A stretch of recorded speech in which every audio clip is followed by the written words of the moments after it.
Hey y'all, hey, it's your girl Cooking with Unique J back with another video. Hey girl, hey, what's going on? Happy Tuesday to everybody. It's your girl Cooking with Unique J back again with this video. Okay, this is gonna be Vlogman day number 1. I'm gonna do it for like maybe 20 days instead of trying to do it for the whole month. I'm gonna do it for like 20 days, which is the last couple of weeks of the month or whatever. Make sure you share, like, and subscribe this video. I'm outside, so you might hear a lot of stuff. Airplanes flying over, cars going past, people cutting grass, because I'm outside. How's everybody doing? I am coming to you guys with a video on marriage. And the reason I'm coming to you guys with this video on marriage is today is my 30th anniversary. And it's been a blessing from God for us to be together 30 plus years and married 30 of those 30 plus years. And just want to give you guys a little history about me and the man of my life, my husband. We first met at a beauty salon. I had a Jerry curl. For those of you know what a Jerry curl is, I had a Jerry curl, and I wanted to get my hair reversed. And so I had went to the beauty shop, and my hair had hung down here. And so when she reversed it, that's where it hung at. And she did it for me, my beautician. And she told me to put a scarf on my head to tie it up. So I wasn't used to putting a scarf on my head. So what I did was I put a bandana scarf on my head. But she was telling me I needed to put a silk scarf on my head. But I didn't know that. So my hair came out. So it was like jack-o'-lantern. You know, like long, short, long, short, long, short. So when I got off work, I had called her and told her about it. So she told me to come when I got off work and she would fix it.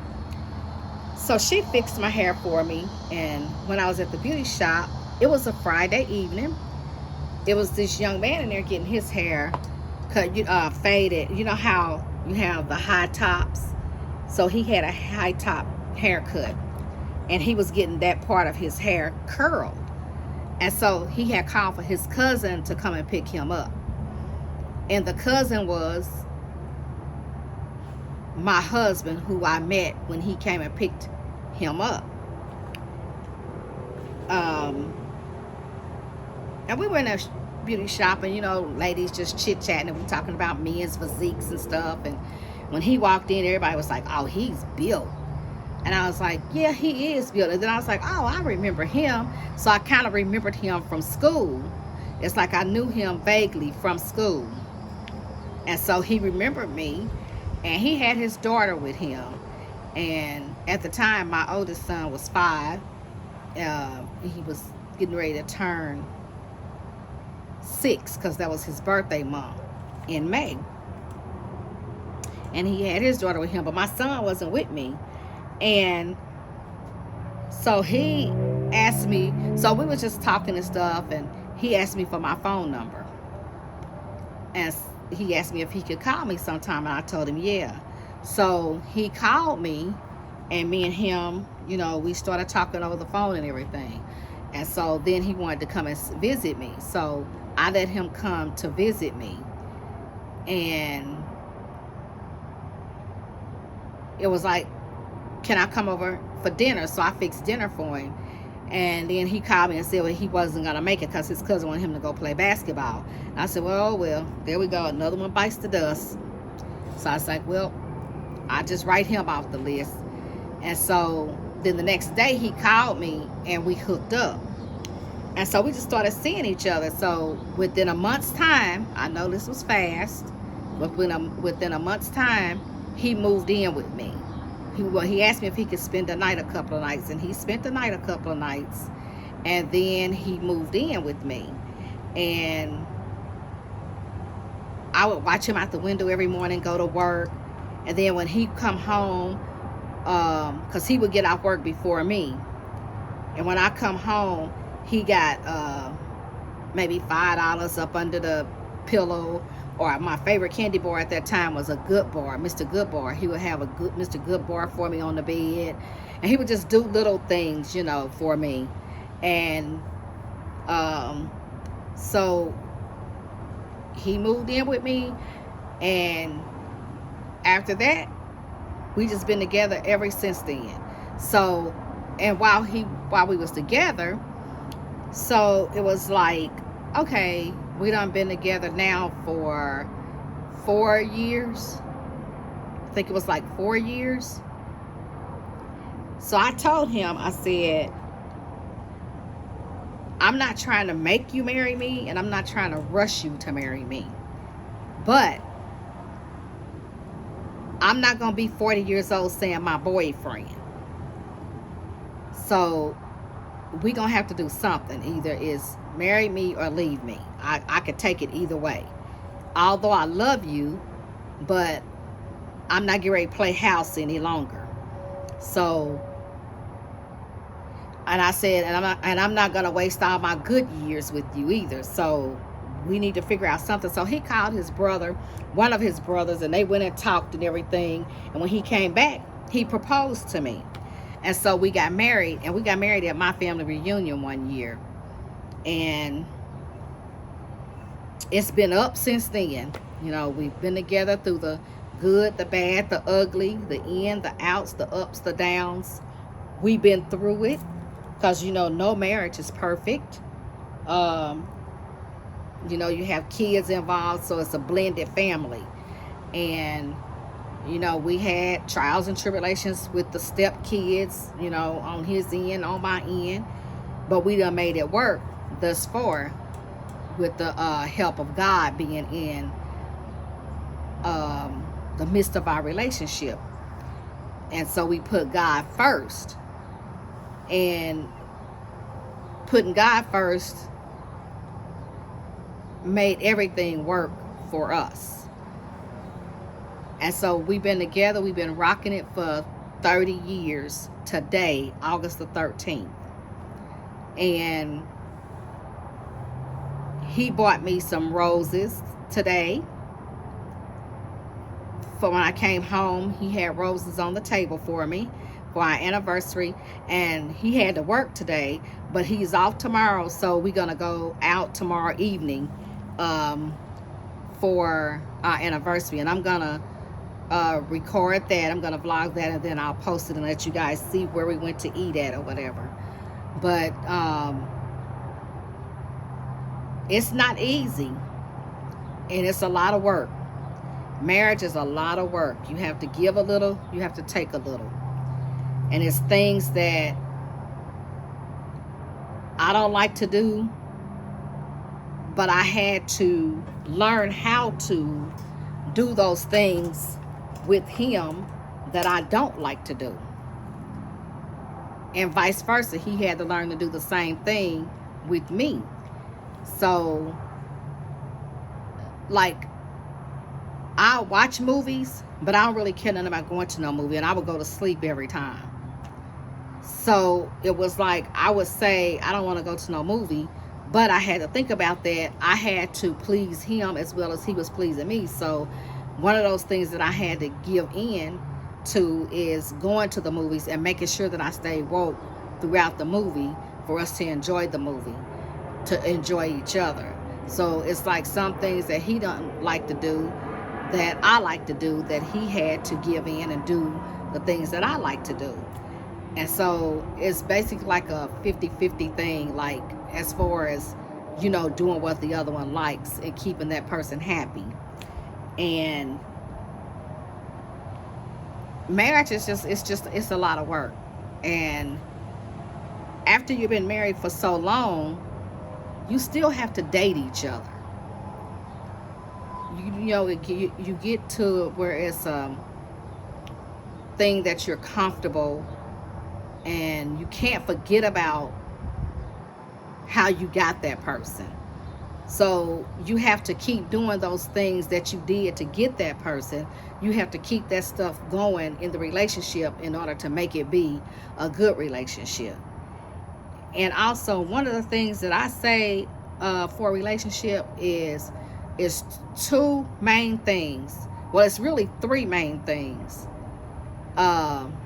First, you have to put God first in all of it. And then the other two things is trust and communication. If you don't have trust and you don't have communication in that relationship, you don't have nothing. Because trust and communication is going to build that relationship. And I hear some people say, you know, they hide stuff from their husband, or they hide stuff from their wife. They don't let them know and stuff like that. You know, I tried that. I would try to say, okay, I'm gonna give an example. Like, I would go shopping and I wouldn't tell him that I bought something, and I would put it in a closet. And then, you know how some people say, oh, I've been had that. That just didn't sit right with me in my heart. So if I did buy it and didn't tell him, eventually I would show him and say, honey, look, this is what I bought. I bought this at Walmart, or I bought this at Target, or I went to Macy's and I seen such, and it was only $5, you know, and I got it. But I always let him see what I buy, because I just feel like that's the right thing to do, because I want him to tell me when he spent some money, you know, what he spent it on and stuff like that, because we are as one. And, you know, I hear some people say, well, I'm going to do it like this, and I'm, but it's not a I'm thing. It's not a me thing. It's a we thing, because we become one person. And when you become that one person, that means you're putting your trust in that person, and you have to be honest with that person, and you have to build that confidence between the two of you to bring that trust and that and that honesty and stuff into play. Because if I'm telling you, if you don't have communication and you don't have trust, I don't know how many times I could say this, you don't have nothing, and you're just gonna have a messed up relationship. And I'll call, check on him, he'll call and check on me. And my son talks to me, you know, we be talking, and my girls will talk, and my two older ones, they'll say, well, mama, relationships is not like you and daddy's relationship. It's not like that today. And one night here recently, the girls were talking. Well, my oldest daughter had went out with her friends at her friend's birthday dinner after work, and they were at the park and they were talking. There was a group of girls, not girls, young ladies, because they're young ladies. It was a group of young ladies. They were all talking, and so my daughter was expressing how a relationship works, and the reason why she was expressing that, whatever conversation they was having, is because of what she see that me and my husband put in front of her. So how my husband treats me is how a man is supposed to treat her. She knows that, and that's what we tell her. And a lot of times these I hear people saying in a relationship it has to be 50-50. And so what happens if one of y'all gets sick and it can't be 50-50? You know, what happens if the person that's at home has to do more at home because the person that's working went out and worked? It can't be a 50-50 thing. I just feel like when you do that 50-50 thing, it comes together as one to make it a whole. And wherever I fall short, my husband's there to help out. And wherever he falls short, I'm there to help him out, whether it's money, um, taking care of the kids, whether it's cooking, whether it's cleaning, whatever it is, we there to help each other. And if you don't help each other, that's what makes it be a hard relationship and a hard house and home to be in, because you have to work together in order for it to work right. And I know some people are just selfish like that, where they don't want to help, or they feel like the man's supposed to do this, the man's supposed to do that, or the woman's supposed to do this, or the woman's supposed to do that. When I got sick, because I got diagnosed with breast cancer in 2019, and I had to do chemo and stuff in 2020, my husband was there all the way. Even though I had support from my family, because we live in Texas and they live in Kansas, I still had support from my family, but he was here every day with me, through the thick and thin, through the ups and the downs. Even when I was sick, he would get mad at me, I would get mad at him, and he would get mad at me because, like, I would have to drink those Ensures and stuff. And oh Lord Jesus, I did not like them things. They were horrible. And I know I probably look dark, don't I, y'all? Let me see if I can get some light out here. Hold on for 1 second.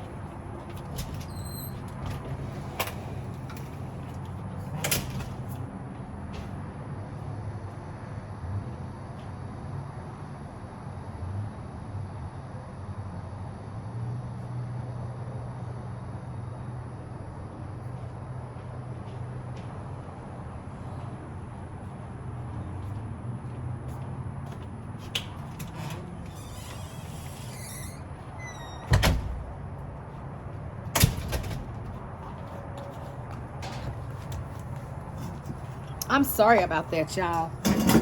If I look dark, if it's dark out here, I'm trying to get some light. These are the flowers that he brought me, the roses rather, for my anniversary, 30 years. So I hope y'all can see me a little better. I hope y'all can see me a little better. I'm trying to. So when I got sick, and like I said, those Ensures were awful. They were horrible. So I had to drink them when they were like not cold and not warm, but they was like had to have a little chill to it. And I had to drink them slow. And he would get so upset at me because I wouldn't drink and I wouldn't eat anything. But eventually we got over that part. But he was there through thick and thin. So I know that I had me a ride or die. It's crazy because this young lady that I worked with said she had a friend, because the job that I was at, it was just a part-time job, and she had a full-time job. And so at her full-time job, she had a co-worker that had breast cancer, and the husband did not want her to have surgery, because then I think they had to take one of her breasts, or both, I'm not sure. But he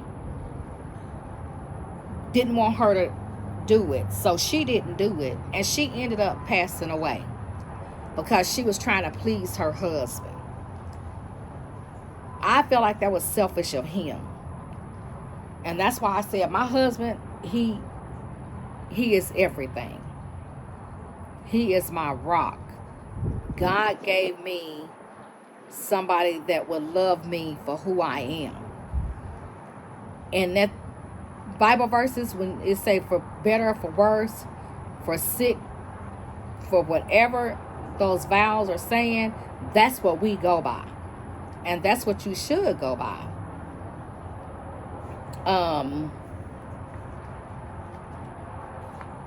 I don't know.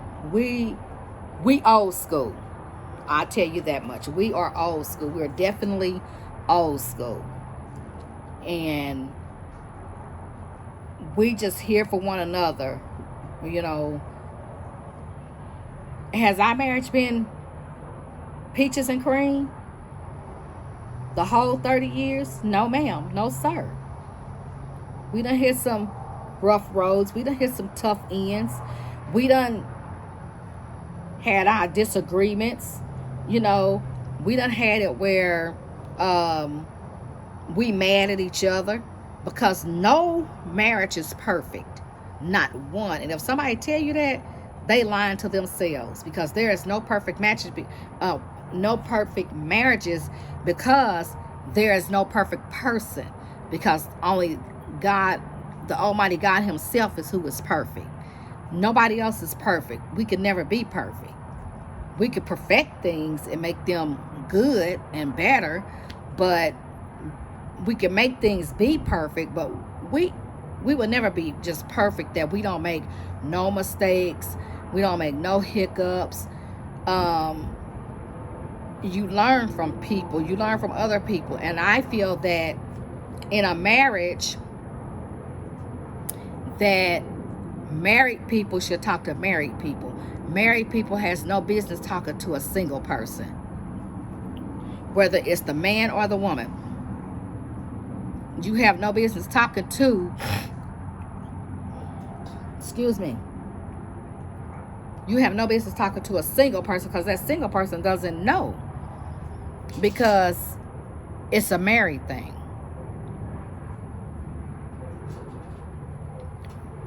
That's just what I believe. Now, if you believe different, that's okay. But I know what made us work and our marriage last for these 30 years. And sometime I know I make him so mad, because sometimes he make me so mad.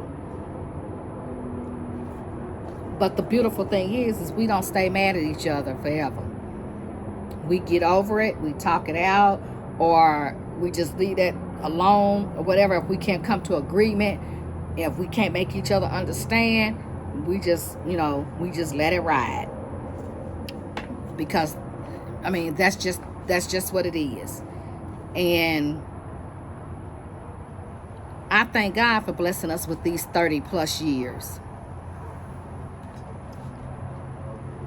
I couldn't make it without him. He is my best friend, and he tells me all the time that I'm his best friend. And I thank God for just placing him in my life. He is one of a kind. I tell you, he is one of a kind, and he will do anything for me, and I will do anything for him. And I'm asking God to just bless this marriage, and you know, bless it to where we can be 30 more years together. And I could do another video in 30 years saying the same thing.